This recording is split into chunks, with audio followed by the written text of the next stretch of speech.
Hello everybody, it's Merlin here. There's actually something that I've always kind of found very interesting that I wanted to point out. Because this is something that I've noticed really for years.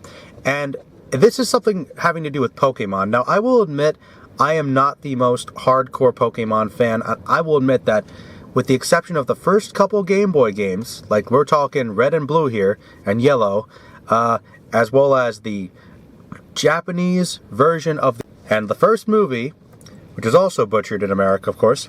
That is the primary knowledge I have about Pokemon. So I will be completely honest, I don't know that much about the manga or the other video games. I know the story goes into a lot more detail, and I've heard that newer versions of the series really has made Pokemon much more complex and developed in a lot of areas that I would have expected. But I have a lot of respect for the franchise. I think it's fun, and I think it's cool. And, you know, I loved it as much as anybody else when I was a kid. But, in fact, I think next to Dragon Ball Z, it was probably like the the primary thing that my mom purchased for me in terms of video cassettes. So I was a big fan of the show growing up. And to some degree the video games. But other than Pokemon Snap, I never played that much of them. The thing that I find interesting is that the very basic concept of Pokemon has always kind of interested me, but also confused and horrified me. Because it's just, to me, I find it interesting that there's this entire society, literally, the entire society is based around these tournaments to have these Pokemon fight each other. That's just entertainment, and pretty much everything is based around this. Their entire culture, their entire society.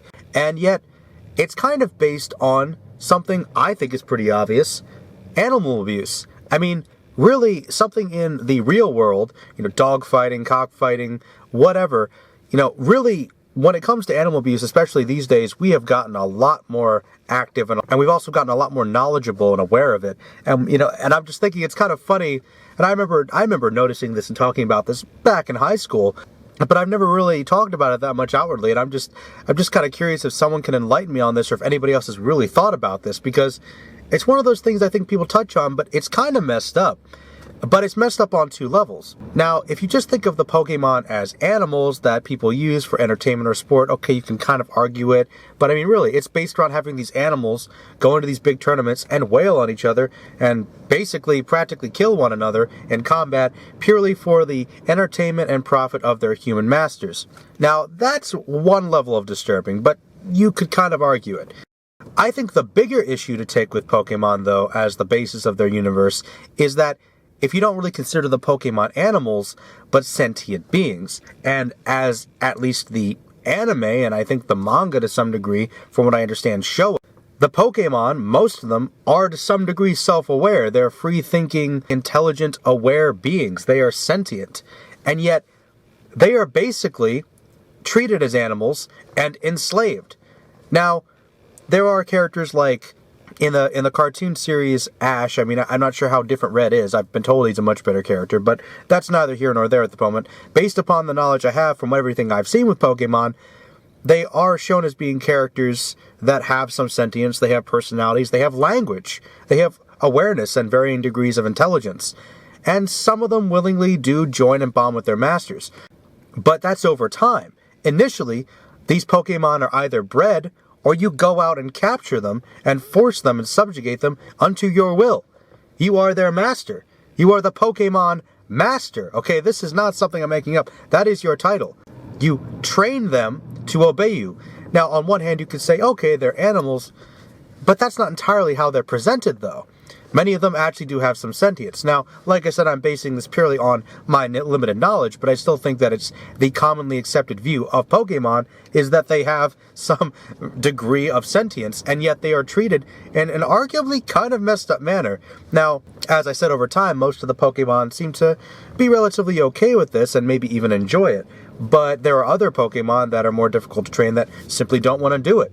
So I think it's kind of an interesting line. I mean, whether you decide to look at it as an entire society that's based around animal abuse and animal cruelty, or perhaps even to some degree slavery, I think that's a little messed up, personally. I mean, that it's just kind of commonly accepted.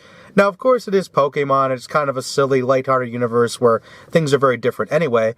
And that's actually one of the things I liked about the Pokemon movie. Granted, I confess I haven't seen the Japanese version, but the best thing about that movie, and why that's actually, in all honesty, one of my favorite anime movies, is because of Mewtwo. The fact that he actually looked at it and said, we are sentient beings, and we're subjugated.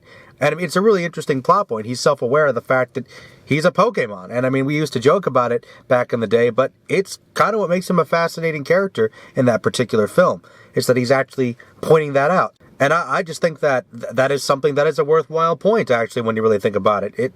Yes, they are being subjugated and basically treated as slaves. Now, some people might say in this particular universe, that's just kind of the purpose of Pokemon, and they're supposed to kind of, in a way, maybe teach humans something. But I think it's kind of hard to get past that one way or another.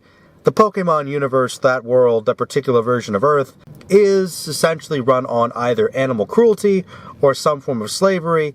Maybe it's more complicated than that. Maybe there are more layers. Maybe the manga or the other video games actually expand on this and perhaps enlighten other viewers. But based upon, I think, the casual viewer of Pokemon with casual knowledge, I think that's kind of hard to walk away from. So anybody out there that's a bigger Pokemon fan than I am, because I'm sure that there are plenty of people that are, please let me know. Is this ever really expanded on in the manga, the Japanese version of the anime, the other video games, to explain this or justify this? Because I think it is a pretty obvious conclusion that you could come to. So please, let me know. Is this something that's completely far-fetched, or is this something that is a legitimate point to make? So, yeah, guys, those are just my thoughts on Pokemon and the basis of their society. And please let me know what you think about it. I'm kind of curious if I'm the only person that's really ever put that much thought into the silliness of this fictional world. Alright, guys, this is Merlin here, signing off. Stay magical.